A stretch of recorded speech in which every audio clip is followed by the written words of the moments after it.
আল্লাহ, কি বলো ভাইয়া, ও ছোট একটা ছেলে, দেখো ওর বালতিটার অবস্থা কি। কি করছে দেখো।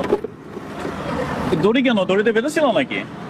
হ্যাঁ, দড়ি দিয়ে বাইরে আসিল, তারপর ওইটা আমার ভেঙ্গা লাইছে।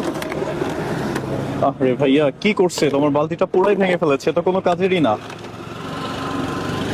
এটা বাঙালি আমার কাছে হ্যাঁ হ্যাঁ, বাঙালি আমার কাছে ভাঙালে রেখে দিবা? আরে এটা আর নিতে হবে না, এটা ফেলে দাও। শোনো আমার কথা, তুমি, তোমার কি কোনো ক্ষতি করছে? তুমি কি কোথাও বড় সড়ো ব্যথা পেয়েছো নাকি? কোথায় কোথায় মেরেছে তোমাকে? আমার এই যে দুই পায়ে মারছে আর হাতে মারছে। হাতে মারছে, আর কি বলছে তোমাকে? আর কইছে কি নেক্সট টাইমে যেন তোর এদিকে দেই না, দেখলে আবার কারা, কে, কোথায় তোমাকে এই কাজ করছে? হ্যাঁ, ওদের কি পাবো এখন? ওদিকে মুখ দেখলে চিনবো, তারা এখন গেছে গা রোদের ওই পার দিয়া হ্যাঁ। গেছে গা। আল্লাহ, কি বলো ভাইয়া, তা তোমার কত টাকা ছিল তোমার কাছে? আমার কাছে হ্যাঁ। 380 টাকা ছিল। 380 টাকা? সব টাকা নিয়ে নিছে? তোমার কাছে এখন আর কোনো টাকা নেই? সবই নিয়ে নিল। কি অবস্থা মামা, দেখছিস?